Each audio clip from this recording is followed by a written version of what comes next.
မားတို့က sorry မပြောရထုတ်လို့ရှင် apron လာမပေးလိုက်ဘူးစိတ်မကောင်းလည်းမထုတ်နဲ့ပေါ့နော်အဲ့လိုမျိုး top 5ဆိုတာဝင်တာတွေ kitchen ဆိုတာကလည်းတသွေးတသံတမိတ်မှရစုမိုနန်းပေါ့သူ့ရဲ့ပြေပလာတာအမရေစိတ်မစိုးနဲ့နော်ဘွားကြီးမှာပြောထားပါညာအဲ့လိုတော့သူတို့ပြောလာမြန်မာစာကို create လုပ်တာမျိုးကျမတို့ကအမှတ်ပို့ပေး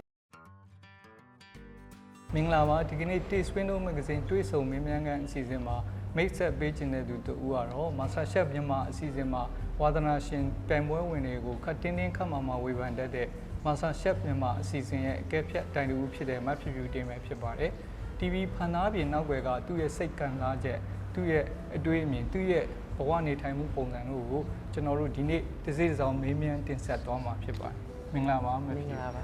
မဖြူဒီ Master Chef မြန်မာမှာပေါ့နော်ဒီအကဲဖြတ်တိုင်မလုပ်ခင်မှာမဖြူလုပ်နေတဲ့လုပ်ငန်းအတွေ့အကြုံတွေပြောပြပေးပါဦး။နောက်ဒီတိုင်နေနဲ့ပေါ့နော်အကဲဖြတ်တိုင်နေနဲ့ဘယ်လိုပါဝင်ဖြစ်ခဲ့လဲဆိုတာလည်းပြောပြပေးပါဟိုပေါ့ကျွန်မက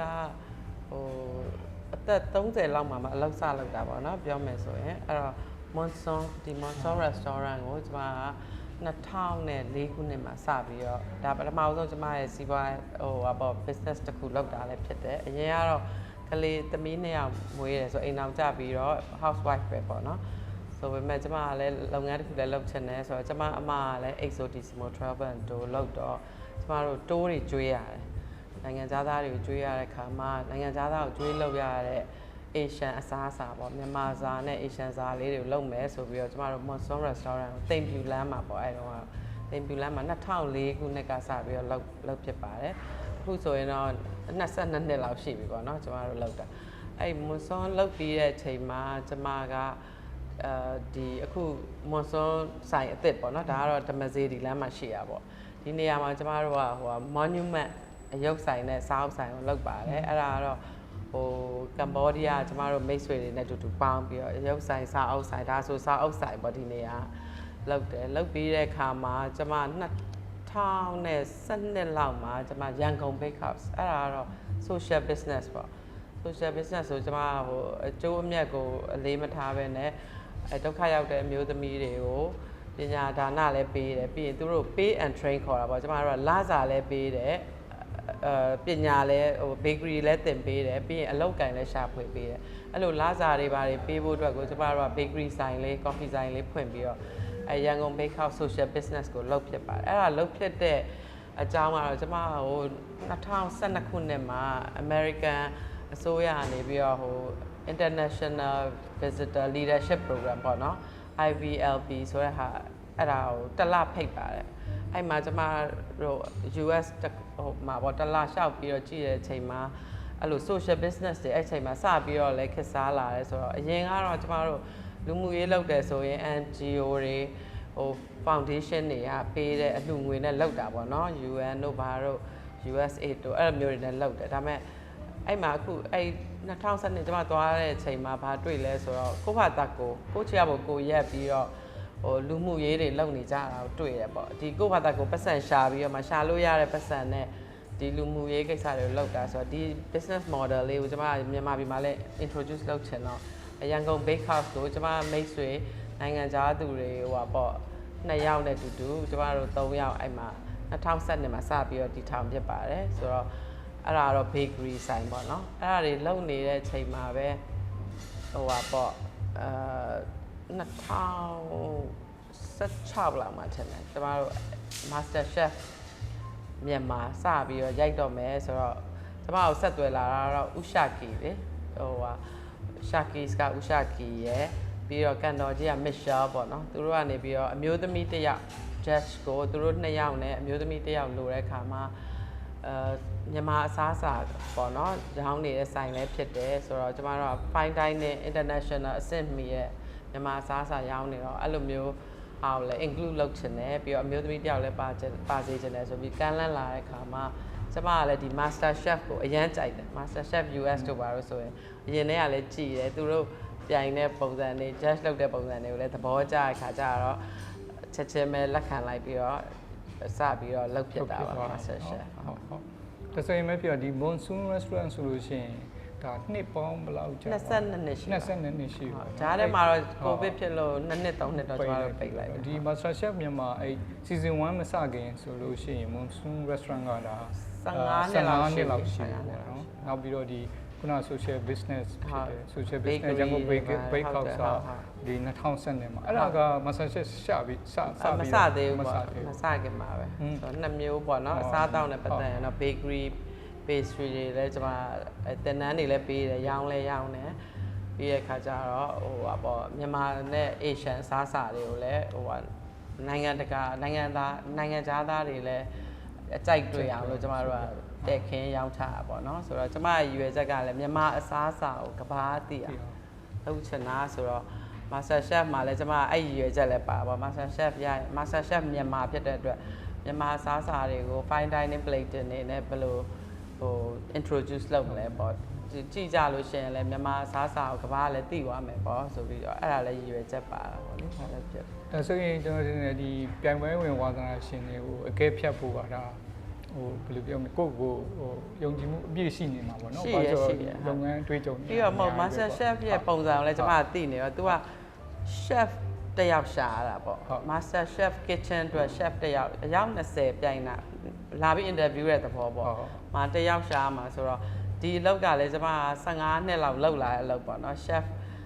chef ကောင်းကောင်းရှာပြီးတော့ဆိုင်ကောင်းကောင်းဖွင့်တဲ့အလုပ်ကကျွန်မဝန်ထမ်းခန့်တာကတော့ကျွန်မရဲ့အားအသာဆုံးအလုပ်လို့ပြောရမှာပေါ့ဝန်ထမ်းခန့်တယ်ဆိုတော့ဒီတိုင်းခန့်လို့မရဘူးပေါ့သူ့ရဲ့အရည်အချင်းတွေပါလို့ကျွန်မတို့ကလည်းကြည့်ရှုပြီးတော့မှကျွန်မဘယ်လိုပုံစံလိုချင်လဲဆိုတာကိုပုံစံသွင်းပေးတာပေါ့အဲ့လိုသွင်းလို့ရမှာပဲကျွန်မတို့က chef တွေ cook တွေကိုခန့်လို့ရဆိုတော့အဲ့လိုပုံစံဝင်နိုင်မလားဆိုတော့ပြိုင်ပွဲဝင်တွေကိုကျွန်မဒါကတော့ကျွန်မကျွမ်းကျင်တဲ့အလုပ်ဆိုတော့ကျွန်မအတွက်ကတော့မခက်ခဲဘူးပေါ့လေခန့်တာတွေရောထုတ်တာတွေရောအမြဲလုပ်နေရတာပေါ့ပြောမှာဆိုမဖြူချက်တဲ့ဟင်းလျာတွေထဲမှာပေါ့နော်ဟိုစားကြည့်ပြီးတော့ပေါ့နော်မဖြူဟိုဝါပေါ့နော်ကောင်းလိုက်တာကျလို့မချက်ပေးခံရတဲ့ဒီဟင်းလျာတစ်မျိုးပေါ့မြန်မာဟင်းလျာပဲဖြစ်ဖြစ်ပါပဲဖြစ်ဖြစ်ပေါ့အဲ့ဒါမျိုးရှိခဲ့ဘူးလားရှိရင်ရောဘယ်လိုဟင်းကျမကတော့ပြောမယ်ဆိုတော့ကျမကဟိုmenu planning လုပ်တယ် menu ဆွဲတယ်ပြီးရင်ဟင်းပွဲတွေကို chef နဲ့အတူပြင်ဟိုထွက်ဖို့အတွက်ကျမရောင်းဖို့ဟင်းပွဲကိုကျမစိတ်တိုင်းကြဖြစ်အောင်ကျမ chef နဲ့အတူတွဲပြီးတော့ထုတ်တာဖြစ်တဲ့အတွက်ကျမချက်တယ်လို့တော့အထူးတလဲတော့မရှိဘူးပေါ့နော်ကျမ chef ကပဲမွန်ဆိုးဆိုလဲမွန်ဆိုးက chef ကချက်တာများတယ်ဒါပေမဲ့ကျမလိုချင်တဲ့ပုံစံရသည့်အထိပေါ့ Master Chef မှာလို့ပဲမကြရင်လည်းရင်းကြခုန်ကြပေါ့နော်ပြီးရခါကျတော့ဒါပေမဲ့အဓိကကတော့နောက်ဆုံးမှာကျမလိုချင်တဲ့ဟင်းပွဲထွက်လာဖို့ကလိုတယ်ဆိုတော့ဟင်းပွဲထုတ်တာပေါ့ဟင်းပွဲထုတ်တာနဲ့ menu design ဆွဲတာကျမရဲ့ဟိုဟာဖြစ်တော့ကျမချက်တဲ့ဟင်းကတော့ဒီလိုတောင်းတအောင်လူတော့မစားဘူးပေါ့အိမ်မာတို့ဘာတို့မိသားစုတို့သာစားဘူးလေဒါပေမဲ့မမရရကျမဟိုချက်ရတာကျေနပ်တာပေါ့နော်ကျေနပ်တာကြတော့ကျမအဲ့ US မှာ IBLB program ပေါ့ leadership program သွားတော့US ကကျောင်းမူလာတန်းနဲ့ထက်တန်းကျောင်းမှာကျမတို့အဲ့လို chef တွေ6ယောက်တစ်ဖွဲ့နဲ့ပေါ့နော်အဲ့မှာသွားချက်ကြတဲ့အခါမှာချက်ကျွေးတာပေါ့ကလေးတွေကိုချက်ကျွေးတဲ့အခါမှာကျမတို့ဖွဲ့ထဲမှာဆိုရင်ပြင်သစ်က Michelin star chef ပါတယ် pastry chef နာမည်ကြီးတွေပါတယ်ဗီယက်နမ်က Iron chef လည်းပါတယ်ပြီးရင်နောက်လည်းပါသေးတယ်အဲ့ဟိုဗာလဲ Middle East ကဟို food travel writer ပေါ့အကိုတို့လိုမျိုးပေါ့နော် magazine လုပ်တဲ့လူတွေဗာလဲပါတယ်ဆိုတော့ဒါပေမဲ့အားလုံးထဲမှာကျမကဗာယူရလဲဆိုတော့နန်းကြီးတုပ်ယူသွားတော့နန်းကြီးတုပ်ကိုကျမပဲမှုတ်လေးများများနဲ့ချက်သားများများနဲ့ချက်ပေးရခါကျတော့ခလေးတွေကအဲ့ Michelin star chef ရဲ့ဟာတွေလည်းမကြိုက်ဘူးဟို Iron chef ချက်ပေးတဲ့ဟာတွေလည်းမကြိုက်ဘဲနဲ့ကျမယူသွားတဲ့နန်းကြီးတုပ်ကိုသူတို့ကပါစတာနဲ့လည်းတူတာပေါ့နော်ပါစတာနဲ့တူတယ်ဆိုပြီးအရန်ကိုကြိုက်ပြီးဒီပဲမှုတ်အရန် appreciate ဖြစ်တာပေါ့မြန်မာကိုလည်းသူတို့ကမြန်မာကိုမသိဘူး Thailand နားမှာပြောမှသိတယ် US မှာလည်းအရန်ကြီးတော့လူတွေကလည်းဟိုဘဟုတုတမများကြဘူးကျမသွားတဲ့အချိန်တော့လေဆိုတော့ဒါပေမဲ့အဲ့ဒီအချိန်မှာမြန်မာအစားအစာနဲ့မြန်မာပြည်နဲ့ကိုတွဲတည်ပြီးတော့ကလေးတွေရောဆရာမတွေရောတကြောင်လုံးပေါ့နော်အရန်ဟိုသဘောကျကြပြီးတော့ကျမကလည်းပြောပဲမှုတ်ကငါတို့စီမှာဟိုပါစတာမှာ cheese ထည့်တယ်လို့ပဲငါတို့ကပဲမှုတ်ထည့်တယ်ဆိုအဲသူတို့ပဲမှုတ်နေလဲတောင်းထားကြပါဆိုတော့အဲ့မှာ Michelin star တွေရော chef တွေရော Iron chef တွေရော international ဟို hotel chain တွေက executive chef တွေရောဟင်းတွေကိုစိတ်မဝင်စားပဲနဲ့ကျမ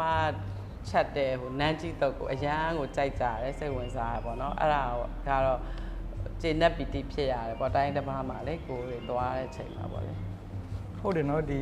ခောက်ဆွဲတွေဆိုရင်ဒီ pasta ဥမာရှန်ခောက်ဆွဲနန်းကြီးတုတ်တို့ဆိုရင် pasta နဲ့ဆင်ကြတယ်နောက်မဖြစ်ခုနပြောတဲ့ဒီဟိုပဲမှုတ်ပေါ့နော်ပဲမှုတ်ကဒီ cheese လိုမျိုးသုံးတယ်ဆိုတာလေဒါလေးလည်းဟုတ်ကောင်းတယ်ဟုတ်သူတို့အကြိုက်တွေ့သွားပါပေါ့နော်ဆိုတော့ကိုလည်းဟောမဆိုးပေါ့ဟုတ်မဖြစ်ငယ်စဉ်ဘဝမှာပေါ့နော်ဒီငယ်စဉ်ဘဝအမှတ်တရဟင်းလျာရှိရင်လည်းပြောပါအောင်တခါလေကြာရင်တစ်ခုခုစားမိရင်ပေါ့နော်အဲ့အရင်တော့ငယ်ဘဝသွားပြီးတော့သတိရတတ်တယ်လေအဲ့ဒါမျိုးဆိုလို့ရှိရင်ပါအဲ့ဒါတော့ငယ်စဉ်ဘဝကတော့ပြောမယ်ဆိုရင်ဒီအခုမော်စွန်ပွင့်ထားတဲ့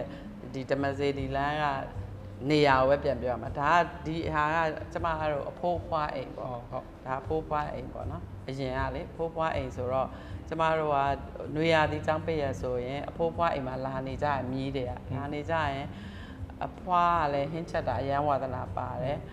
ဆိုရင်အများတန်းကျမတို့ကစနေတနင်္ဂနွေဆိုရင်အဖွားချက်ကျွေးချက်ပြီးရခါကျတော့ picnic ထွက်တယ်လို့မျိုးပေါ့နော်အဖိုးနဲ့အဲ့လိုမျိုးထွက်ကြတာဒီကအမှတ်တရရှိတယ်ဒါပေမဲ့ကျမတို့မိသားစု family ပေါ့နော် tradition ပေါ့လူတွေဆိုရင်ချက်တဲ့ဟာမှာအများနဲ့တတိရတာကတော့ကျမတို့ family generation like ကောင်းတယ်ပေါ့အရန်ကောင်းတယ်လို့ပြောကြတာတော့ကော်ရိတ်ခောက်ဆွဲပေါ့ကျမတို့အိမ်ကကော်ရိတ်ခောက်ဆွဲရတော့လာတဲ့သူတွေလည်းကြိုက်ကြတယ်ကျမအဖွားဆိုလည်းလောက်တာအရန်ကောင်းတယ်ကျမအတော်ကျမအမေကျမတို့အိမ်နေမှာပေါ့ကော်ရိတ်ခောက်ဆွဲရတော့ family tradition လို့ပြောရမယ်ထင်တယ်ကော်ရိတ်ခောက်ဆွဲရတော့မကြာခဏလည်းချက်စားဖြစ်တယ်ခုတည်းကြီးလည်းငယ်တုန်းကလည်းမစားဘူးဆိုရင်နှစ်ပတ်တစ်ခါလောက်တော့ကျမတို့ချက်စားပြီးတော့ကြိုက်လဲကြိုက်တာပေါ့ဒါလေးကတော့မမှတ်ရပေါ့ဖွားချက်ပေးတဲ့ကော်ရီခောက်ဆွဲပေါ့နော်တေဆွင်းတို့မဂ္ဂဇင်းအတွက်နောက်ဆိုရင်အဲ့ဒီကလေးလောက်ပြဖို့မပြူလာပြီးတော့ငပိတောင်းကောင်းကောင်းလေးနဲ့ပေါ့ပေးလို့ရပါတယ်ဟုတ်မာစတာရှက်မြန်မာဒီပြိုင်ပွဲနဲ့ပတ်သက်ပြီးမေးမယ်ဆိုလို့ရှိရင်ပေါ့နော်ဒီမာစတာရှက်မြန်မာစပြီးတော့ထုတ်လွှင့်ခါစားတော့ပေါ့နော်စီဇန်1ကနေစလို့ပေါ့အဲ့ချိန်တုန်းကဆိုရင်ဒါကြီးတဲ့ပြည့်တက်လည်းများတယ်ပေါ့နော်ဆိုတော့ကြီးတဲ့ပြည့်တက်များတဲ့ချိန်မှာဒီအကဲဖြတ်တိုင်တူတယောက်အနေနဲ့ကြတော့ဟိုချီကျူးတယ်လည်းရှိမှာပေါ့နော်ဟိုအကောင့်ပြောတာတွေလည်းရှိမယ်နောက်ပြီးရင်ပြပြနေနေဝေဖန်ခံရတာတွေလည်းရှိမှာပေါ့နော်ဆိုတော့အဲ့တော့မဖြစ်အတွက်ဒီ Master Chef မြန်မာseason 1ကနေစလို့ပေါ့နော်ဒီနောက်ပိုင်းမှာဘလို့အခက်ခဲမျိုးတွေကခက်ခဲလဲပေါ့ဥပမာဒီပြိုင်ပွဲဝင်တယောက်ကိုထုတ်လိုက်ရတဲ့အခါပေါ့ဒါမှမဟုတ်လေဒီနောက်ွယ်မှာသူ့ကိုထုတ်လိုက်လို့စိတ်မကောင်းဖြစ်ရတဲ့အချိန်လားဒါမှမဟုတ်ဘလို့ခိုက်တန်ဘလို့ challenge တွေကမဖြစ်အတွက်ခက်ခဲလဲပေါ့နော်ခက်ခဲတယ်တော့မဟုတ်ပါနော်ဟိုပါပေါ့ culture shock လို့ပြောရမှာပေါ့ကို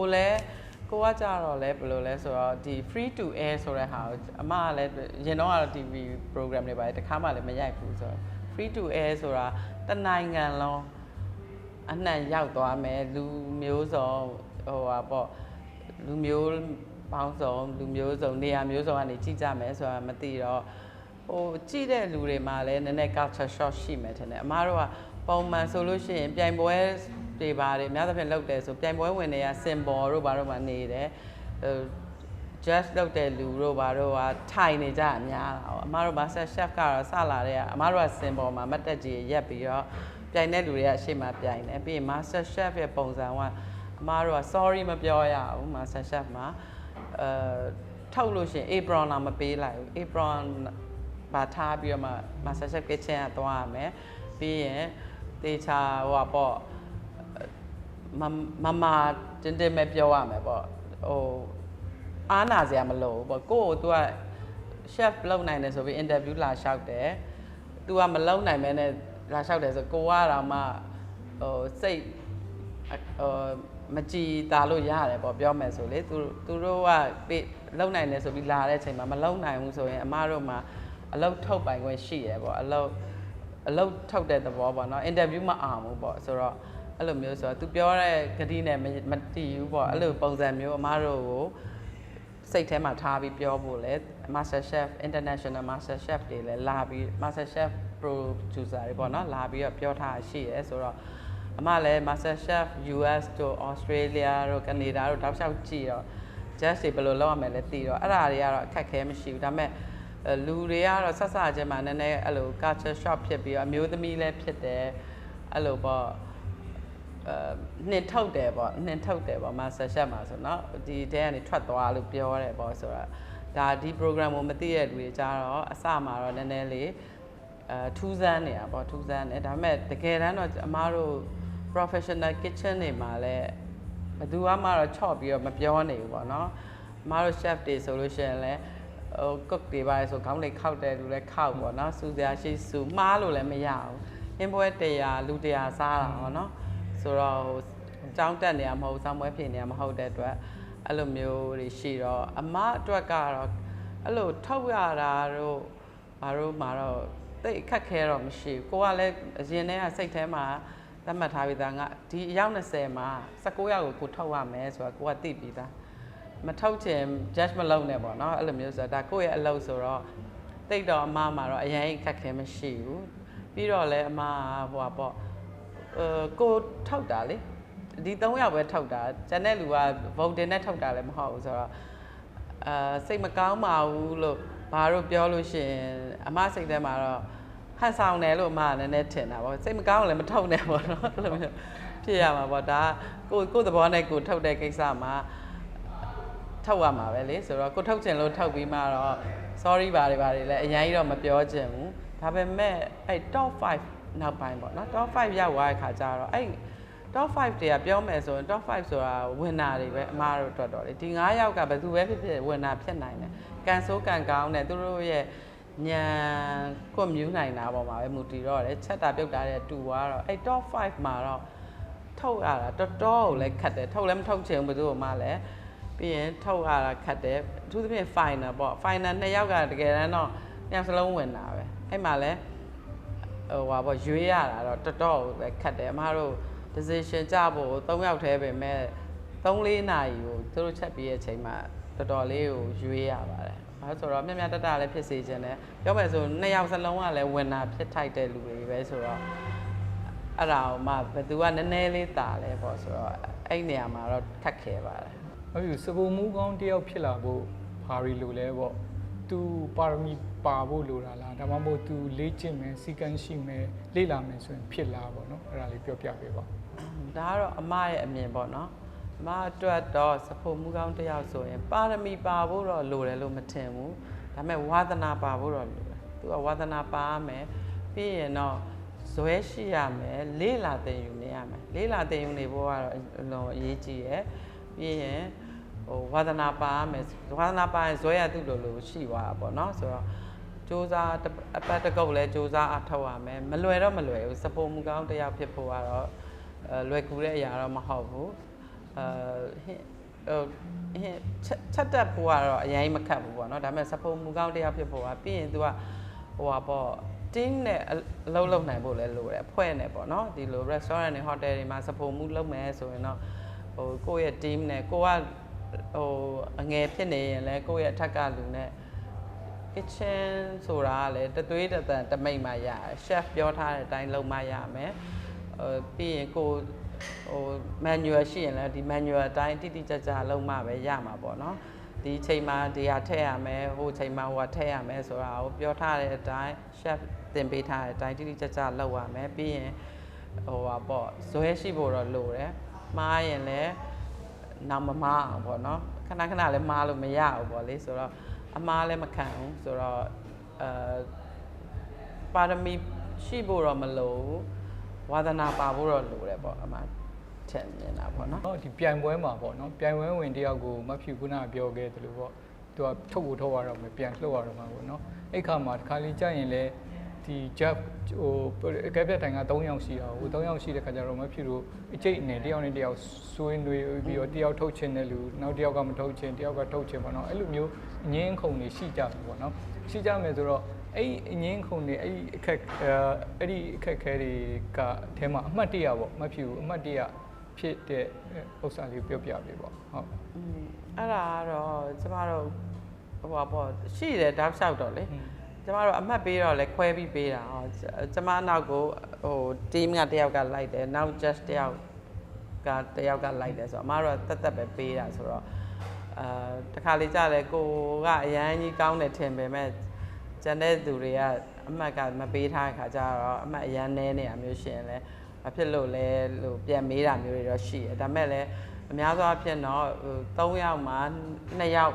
ရဲ့သဘောတူညီချက်နဲ့ပဲအမတို့ကဆုံးဖြတ်ရတာပေါ့နော် just 3ယောက်ဆိုတော့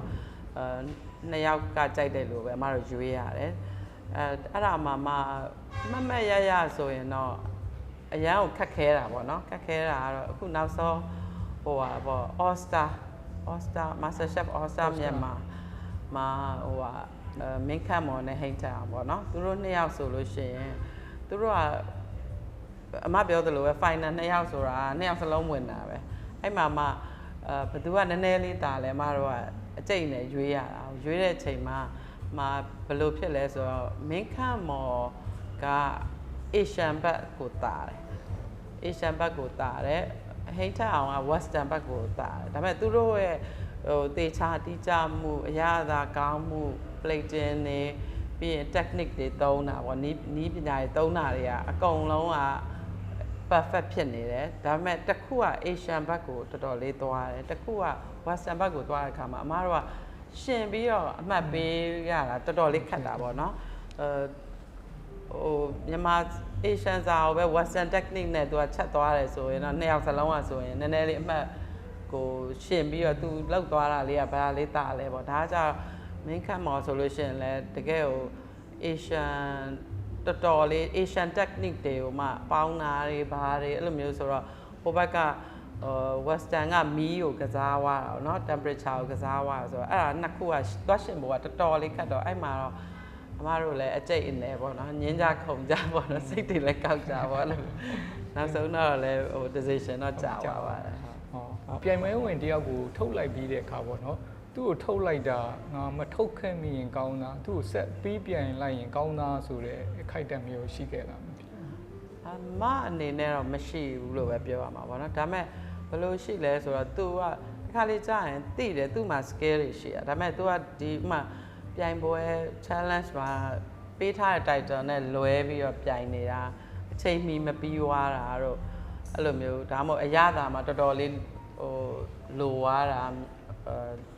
လွဲသွားတာပေါ့နော်ဒါမျိုးဆိုရင်အမားတို့ကအဲ့လိုကြတော့မထုတ်လို့မရအောင်ဒီတစ်ခုဆိုဒီပြိုင်ပွဲမှာပဲအမားတို့က decision ဒီပွဲတစ်ခုဆိုဒီ challenge ဆိုဒီ challenge မှာ winner နဲ့ဟိုဟာ elimination နဲ့လောက်ရတာပေါ့အဲ့အချိန်မှာ သူဟိုမချစ်မရဲဖြစ်တာမျိုးတော့ရှိရအော် तू လုံနိုင်မှန်းသိတယ်လုံနိုင်ရတာနဲ့ပေါ့ဆဝါလို့မတက်တာလို့ထုတ်လိုက်ရတာပေါ့နော်အဲ့လိုမျိုးဆိုရင် तू သာတေချာလေးဒီပွဲမှာ तू တေချာလေးလှုပ်လိုက်ရင် तू အများကြီးရှေ့ကိုရောက်နိုင်သေးတယ်ဆိုပြီးတော့အဲ့လိုမချစ်မရဲနှမျောတာမျိုးတော့ရှိရဒါပေမဲ့လည်းထုတ်လိုက်တာမှားသွားပြီလို့တော့မရှိဘူးဆိုတော့အမားတို့ကလည်းထုတ်ရမယ့်အချိန်မှာ तू မှားရင်တော့ထုတ်ရမှာပဲ तू ဘလောက်ပဲတော်နေဒီပွဲမှာမှားရင်ထုတ်ရမှာပဲဆိုတော့အဲ့လိုမျိုးကြတော့နောင်တရတယ်လို့တော့မရှိဘူးပေါ့နှမျောတာမျိုးတော့ရှိပါတယ်နောက်တစ်ခုကဒီပြိုင်ပွဲဝင်နေအောင်ပေါ့နော်အဲ့တုန်းကသူဒီငုံအခုံမခွာပဲနဲ့ချက်တဲ့ကိစ္စပေါ့နော်အဲ့ချိန်တုန်းကဒီမှာ Chef မြန်မာအဲ့ All Star Season မှာဟိုသူပြောအများများခဲ့ကြတယ်ပေါ့နော်အဲ့တော့အဲ့ချိန်တုန်းကဒီ Matthew နဲ့လည်းသူနဲ့ကဟိုအပြန်အလှန်ပြောကြဆိုကြတာဟိုအဲ့ချိန်မှာ Matthew အနေနဲ့ Matthew ရဲ့စိတ်ခံစားချက်ပေါ့နော်ဘယ်လိုရှိနေတာလဲပေါ့အချိန်မှာဟိုပါပေါ့နေအောင်က तू ကလည်း तू emotion နဲ့ तू က तू ဖြစ်နေတယ်ဆိုတာအမ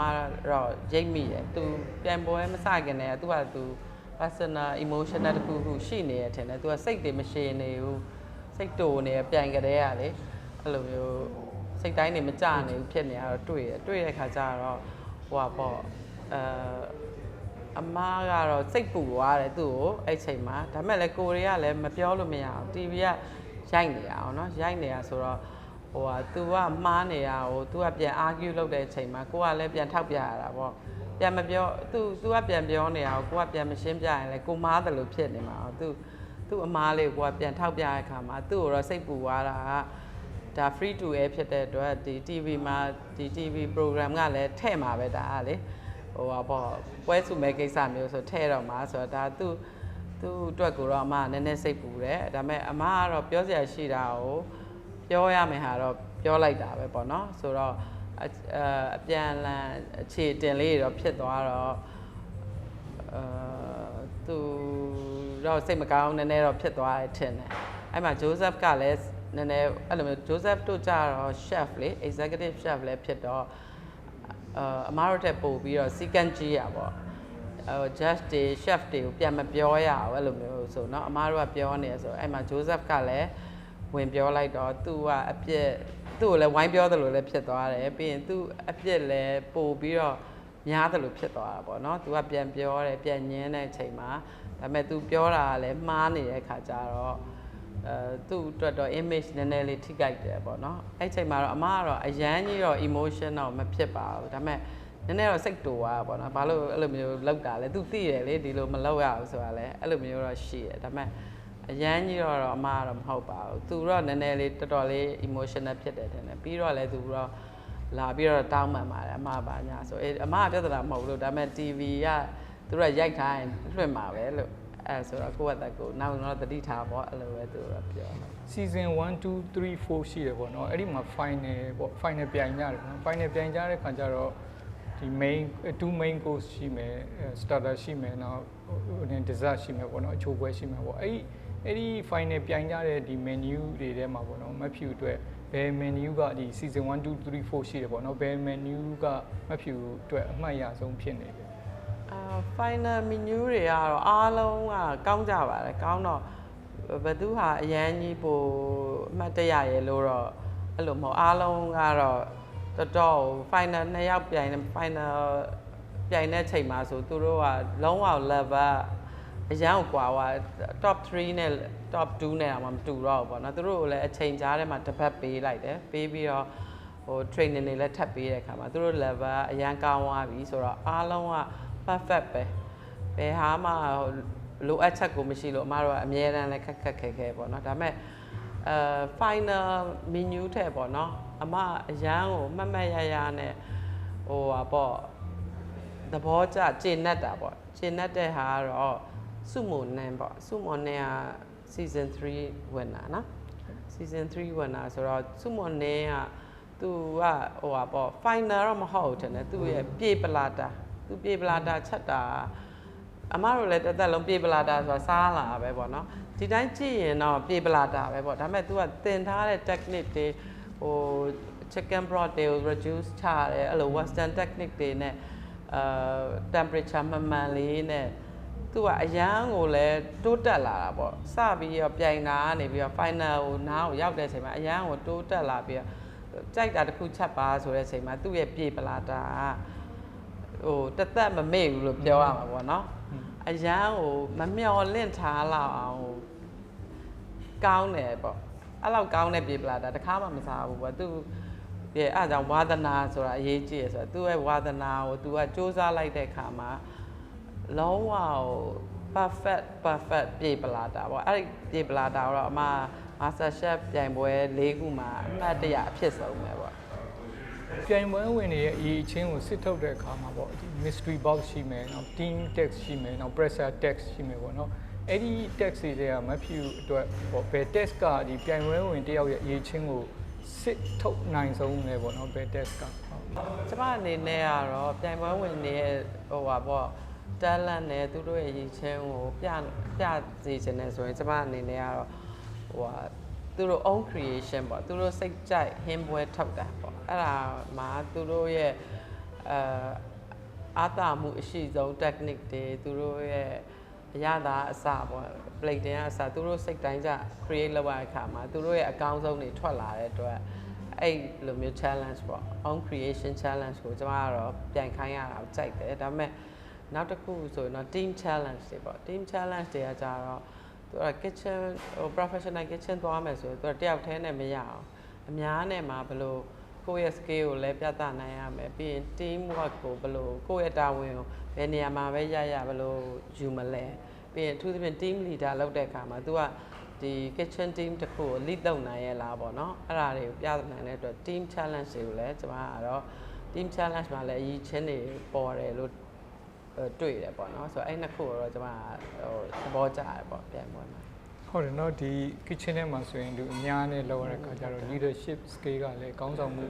ချင်းကလိုသေးတာပေါ့နော်ဟုတ်တော့မက်ဖြူထုတ်လိုက်တဲ့ဒီပြိုင်ပွဲဝင်တယောက်ကပေါ့နော်မက်ဖြူကိုဒီမကြည်မနက်ဖြစ်တာပေါ့နော်ရှိလား ရှိတာပေါ့သူတို့ confession မှာလည်းပြောကြရဆိုတော့လေ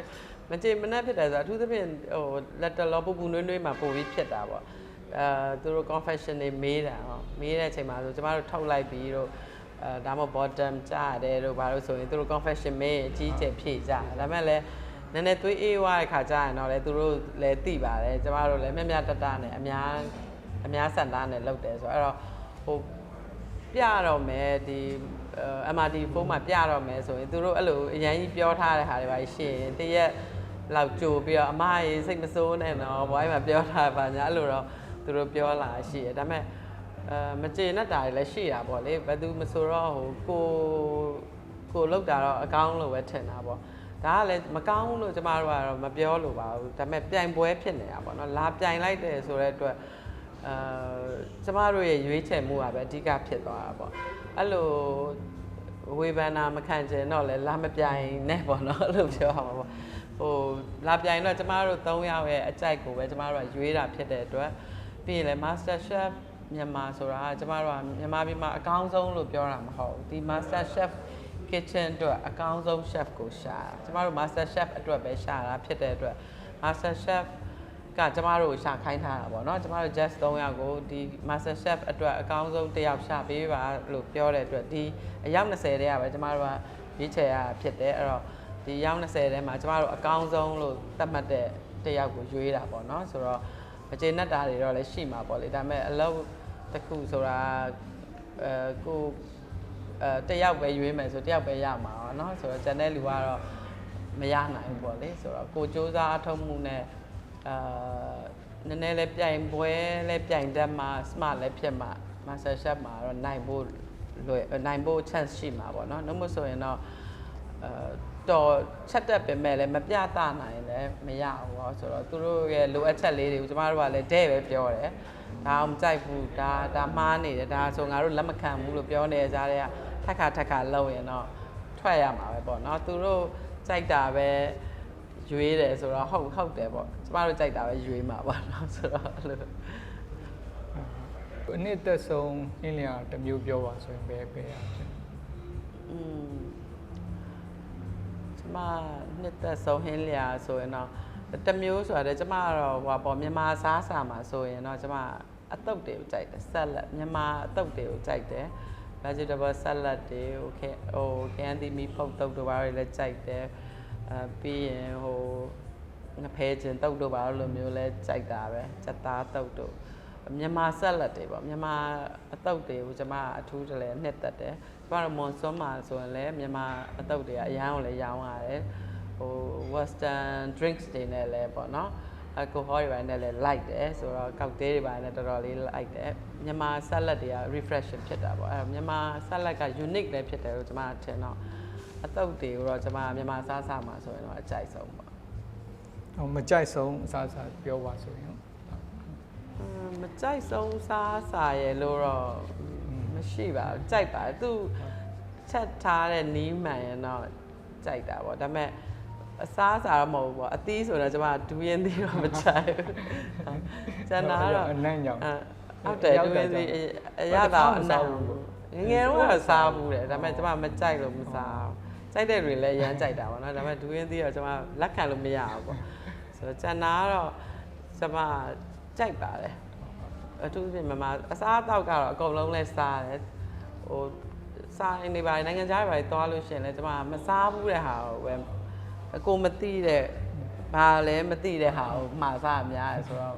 မကြိုက်ဘူးရဲ့လို့တော့အဲ့လိုတော့မရှိပါဘူးကြိုက်မဖြစ်ဘူးအခုအလက်ချိန်နေမှာပေါ့နော်ဘယ်လိုစိတ်အပန်းဖြေအခုဆိုတာအခုပေါ့နော်ဒီတက်ရွယ်တစ်ခုလဲရောက်လာတော့ကျွန်မရဲ့ပထမဆုံး enjoy ဖြစ်ဆုံးပေါ့နော်အပန်းကျွန်မစိတ်ကိုချမ်းသာစေဆုံးနဲ့အပန်းဖြေတာလည်းဖြစ်တယ်ကျွန်မလည်းကြိုက်ဆုံးအောင်ကျွန်မရဲ့ခွေးတွေနဲ့နေရတာပေါ့နော်ခွေးတွေနဲ့နေရတဲ့ချိန်ကိုလူတွေနဲ့နေရတဲ့ချိန်တည်းကျွန်မပိုကြိုက်တယ်ပြီးရင်တော့ဟိုပါပေါ့ကျွန်မခရီးသွားတာကိုကြိုက်တယ်အထူးသဖြင့်အခုဆိုရင်ဟိုမြန်မာပြည်ထဲမှာပေါ့နော်ရှမ်းပြည်တို့ဘာတို့သွားတာကျွန်မလည်းကြိုက်တယ်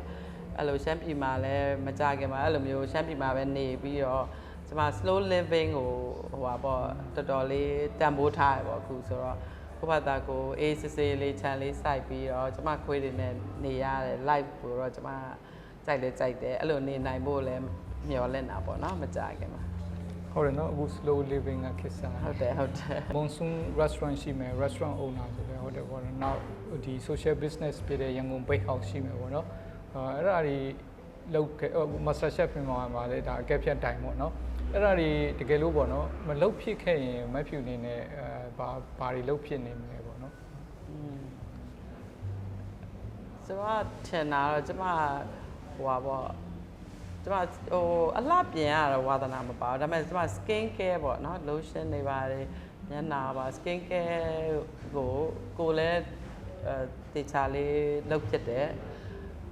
အသားရည်ထိမ့်သိမ့်တာပေါ့နော်ပြီးရခါကျတော့ဝါသနာလည်းပါတယ်ဆိုတော့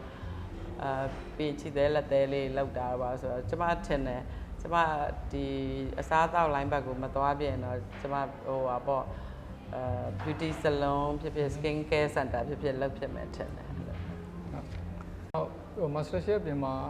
စီစဉ်ရတော့အခုဒါပြန်မလုပ်သေးဘူးပေါ့နော်တကယ်လို့ပြန်စားဖြစ်ခဲ့ရင်ဒီ Master Chef မြန်မာမှာဝင်ပြိုင်မဲ့ဝါသနာရှင်တွေပေါ့နော်ပြိုင်ပွဲဝင်တွေကိုဘယ်လိုမျိုးအကြံဉာဏ်တွေပေးခြင်းလဲပေါ့Master Chef မှာပြိုင်မယ်ဆိုရင်တော့လေအရင်ဆုံးနောက်ပိုင်းတော့ကြည့်ကြပါတယ်အစပိုင်းဆိုရင် season 1 2တွေမှာဆိုရင်ဒီ Master Chef နိုင်ငံသားမှာရှိတဲ့ Master Chef US တို့ Master Chef မြန်မာကိုပဲတေချာမကြည့်ထားတဲ့လူတွေလည်းပါလာတွေ့ရဆိုတော့ Master Chef မြန်မာပြိုင်မယ်ဆိုရင်တော့ Master Chef မြန်မာပွဲတွေကိုအစအဆုံးတေချာပြန်ကြည့်ပါဘယ်လိုတွေ judge လုပ်သွားလဲဘယ်လိုတွေပြိုင်ပြီးဘယ်လိုဆိုရင်ထွက်ရလဲဘယ်လိုဆိုရင် safe သွားလဲပေါ့နော်အဲ့ဒါလေးတွေကိုလေ့လာစေချင်တယ်ပြီးရင်ဟိုပါပေါ့မြန်မာအစားအစာတွေကိုပေါ့နော်ကျမတို့ကမြန်မာအစားအစာကို3ပွဲမှာ2ပွဲလောက်ကမြန်မာစာပါတတ်တယ်လေမြန်မာအစားအစာကိုပြီးရင်လည်း own creation လုပ်ရင်တော့မြန်မာစာကို create လုပ်တာမျိုးကျမတို့ကအမှတ်ပို့ပေးတယ်ဆိုတော့အဲ့တော့မြန်မာအစားအစာတွေကိုဟိုပါပေါ့အကုန်လုံးမလုပ်စမ်းပြီးတော့မလေးကျင်နိုင်တော့မှစားလို့ရှိရင်လည်းဟိုသိကျင်စိတ်နဲ့ပေါ့ဘာတွေထည့်ထားလဲဘလို့တက်ခင်းလဲပေါ့ကိုပြိုင်မယ်ဆိုဘလို့စိတ်ကူးနဲ့ပေါ့စိတ်ကူးထားစေချင်တယ်ပြီးရင်မြန်မာအစားအစာကိုinternational fine dining အဆင့်ဖြစ်အောင်ဘလို့ချက်မလဲဆိုတာကိုတွေးတောပြီးတော့နည်းနည်းလေ့ကျင့်လာစေချင်တယ်ပြီးရင်အဓိကကတော့အခြေခံသင်တန်းလေးပေါ့နော် kitchen hygiene kitchen မှာဟို knife skill လောက်ကိုတော့သင်တန်းလေးတွေတက်ထားစေချင်တယ်ပြိုင်မယ်ဆိုရင်ပေါ့နော်အဲဝါသနာပါဖို့လိုတယ်ဆိုတော့ကျွန်မအဲ့ဒါပြောတာပေါ့နော်နည်းနည်း serious top ဖြစ်ဖို့လိုတယ်အဲ့မှာwinner ဖြစ်တယ်မဖြစ်ဘူးဆိုတာ top 10မှာပါပါဘူးဆိုတာအဲ့ဒီမှာတင်ကွာသွားတာပေါ့နော်လေးလာကိုကဟိုအိမ်မှာဟင်းချက်ရုံလောက်နဲ့တော့လာပြိုင်ရင် top 10ကိုပါမှာမဟုတ်ဘူးပေါ့ဆိုတော့ကိုကလေးလာထားမယ်ပြီးလို့ရှိရင်အခြေခံဟိုဟင်းချက်နီးမဟုတ် knife skill တို့ပြီးရခါကျတော့တန့်ရှင်းရေး hygiene တို့ဘာလို့လေ့လာထားမယ်ပြီးရင်ကိုနေ့တူကစားနေတဲ့အစားအစာလေးတွေကိုပဲဘလို့အစင်တန်းမြင့်အောင် level up ဖြစ်အောင်လုပ်မလဲဆိုတော့ကိုယ့်ဘာသာကိုစိတ်ကူးလေးနဲ့ပေါ့ချက်ထားလိုက်ရင် top 10လောက်ကတော့ပါသွားမယ်လို့ကျွန်မထင်ပါတယ် Master Chef မြန်မာလို့ပြောကြတဲ့အခါပေါ့ဒီပြိုင်ပွဲဝင်ဝါသနာရှင်တွေရောကြည်နေတဲ့ပြည်သက်တွေရောမဖြူကိုဘယ်လိုအမှတ်ရစေခြင်းကျမဟိုပေါ့နော်ကျန်တဲ့ judge တွေတော့ကျမမပြောတတ်ဘူးပါလို့ကျမဟိုတော့တိကျနဲ့ဟိုလိုအပ်ချက်ကို point out လုပ်ပေးတဲ့ judge တယောက်အနေနဲ့ပဲကျမကတော့မြင်စေချင်ပါတယ်လွယ်တော့မလွယ်ကူဘူးပေါ့နော်ကျမတော့သဘောတော့ကောင်းမနေဘူးဒါပေမဲ့မှားနေတာကိုထောက်ပြပြောဆိုပေးတာပေါ့ကျမရဲ့ကျမယုံကြည်တာကလည်းဥပမာယောဂတစ်ခုပဲထားပါတော့ယောဂဆိုတာဘာယောဂမှန်းသိဖို့ပိုရေးကြည့်ရလို့ထင်တယ်ဆေးထဲပေါ့နော်ယောဂသိရင်ဆေးရှိမှာပေါ့နော်ဆေးရရှာလို့ရတယ်သူတို့ရဲ့လိုအပ်ချက်ကိုဘာလဲလို့ပြောတာကျမကတော့ယောဂရှာပေးနေတယ်လို့ကျမထင်တယ်ဆိုတော့ဒီယောဂကိုသူသိပြီဆိုရင်ရင်ကျက်နေရဆိုဘာဆေးတောက်မှာလဲပေါ့နော်ချောင်းဆိုးနေပါဆေးတောက်မှာလဲဆိုတော့ဘာယောဂဖြစ်နေလဲဆိုတာကိုကျမကရှာဖွေပေးနေတဲ့လူတယောက်အနေနဲ့မြင်စေချင်ပါတယ်မှားနေတာကိုမှားနေတယ်လို့ ဖြောင်းဖြောင်းမတ်မတ်ပဲအမကတော့ပြောမှာပေါ့နော်အဲ့ဒါလေးကအပြောမချိုပဲမဲ့အမှားသိရင်အမှန်ရှိသွားမှာပေါ့နော်အဲ့လိုမျိုးအတွက်စေတနာနဲ့ပြောပေးတယ်လို့ပဲမြင်စေချင်ပါတယ်မဖြူထပ်ပြီးတော့ဖြည့်ပြီးတော့ပြောချင်တာများရှိတာဖြည့်ပြီးပြောချင်တာဆို Master Chef အနေနဲ့ကတော့ Master Chef ပြိုင်ပွဲတွေလုပ်တဲ့အတွက်လည်းကျမတို့မြန်မာစားစာကိုလည်းတကယ်ကို international အဆင့်တွေပို့ပြီးတော့တိုးတက်ပြီးလုပ်နိုင်တယ်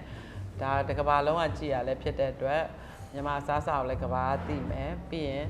ကျမတို့မြန်မာလူငယ်တွေအနေနဲ့လည်းဗမာစားစာကိုအဆင့်တန်းမြင့်မြင့်နဲ့ဘယ်လိုချက်ကြမလဲပြီးရင်နီးစနစ်ကြကြနဲ့ပေါ့နော်ခေါ်ထုတ်ကြမလဲပေါ့အဲ့ဒါလေးတွေကိုလေးလာစေခြင်းနဲ့လာလဲပြိုင်စေခြင်းပါတယ်ပြီးတဲ့ခါကျတော့ပေါ့ပြိုင်ပွဲလူငယ်တွေကိုပေါ့နော်ကျွန်မပြောချင်တာပြိုင်ပွဲဝင်မယ်ဆိုလဲအခြေခံသင်တန်းလေးတွေကိုတော့တက်လာစေခြင်းနဲ့ kitchen နဲ့ပတ်သက်တဲ့သင်တန်းလေးတွေ hygiene နဲ့ပတ်သက်တဲ့သင်တန်းလေးတွေတက်စေခြင်းနဲ့ပြီးရင်တော့ကျမတို့လူငယ်ပရိသတ်တွေကိုပြောချင်တာတော့အခုချိန်မှာအခွင့်အလမ်းတွေကတော့ကိုမျော်လင့်တဲ့လောက်ရှိကြမှာလည်းရှိမယ်ပေါ့နော်ဆိုတော့ဒါပေမဲ့အိမ်မှာဒီတိုင်းပဲနေမဲ့အစားတော့တခုခုသင်တန်းလေးတွေတက်နေမယ်ပြီးရင်သင်တန်းတွေတက်ပြီးရင်လည်းအလုပ်ကိုင်ကိုရတဲ့စီမှာနိုင်ငံခြားထွက်ချင်ကြတာလည်းရှိတာပေါ့နော်ဒါပေမဲ့လူတိုင်းကလည်းနိုင်ငံခြားတွေကထွက်လို့တော့မရဘူးဆိုရင်ကိုကပညာလေးတွေသင်ထားပြီးရင်လည်းဝင်ပြီးတော့အလုပ်ဒီမှာဝင်လောက်ကြပါလစာအဓိကမဟုတ်ဘူးပေါ့နော်အတွေ့အကြုံတွေပညာတွေကတစ်နေ့တစ်ချိန်ချိန်မှာကိုယ့်အတွက်တန်ဖိုးအလွန်ရှိတဲ့အရာတွေဖြစ်လာမယ်ဆိုတာလူငယ်တွေကိုပြောချင်ပါတယ်ဒီနေ့တော့ Taste Window Magazine တွေ့ဆုံမေးမြန်းခန်းအစီအစဉ်မှာ Master Chef မြန်မာအကဲဖြတ်တန်တူဖြစ်တဲ့မဖြူဖြူတင်ရဲ့သူ့ရဲ့စိတ်ခံစားချက်သူ့ရဲ့ဘဝနေထိုင်မှုပုံစံသူ့ရဲ့အတွေးအမြင်တို့ကိုတွေ့ဆုံမေးမြန်းခဲ့တာဖြစ်ပါတယ်ကြည့်ရှုနေကြတဲ့ပြည်သက်အားလုံးကြိုက်နေတက်လိမ့်မယ်လို့မျှော်လင့်ပါတယ်ခင်ဗျမဖြူဖြူတင်ကိုလည်းဒီ Taste Window Magazine တွေ့ဆုံမေးမြန်းခန်းအစီအစဉ်မှာချိန်ယူပြီးဖြေကြားပေးတဲ့အတွက်ကျေးဇူးအများကြီးတင်ပါတယ် Taste Window Magazine အစီအစဉ်ကိုကြည့်ရှုအားပေးနေကြတဲ့ပြည်သက်အားလုံးကိုလည်းနောက်ထပ်အခုလိုမျိုးပဲစိတ်ဝင်စားဖွယ်ကောင်းတဲ့ interview အစီအစဉ်များနဲ့ပြန်လည်ဆုံတွေ့ချင်ပါသေးတယ်ခင်ဗျကျေးဇူးအများကြီးတင်ပါတယ်ဟုတ်တစ်နေ့လောက်ရှိပါနော်လုံးဝ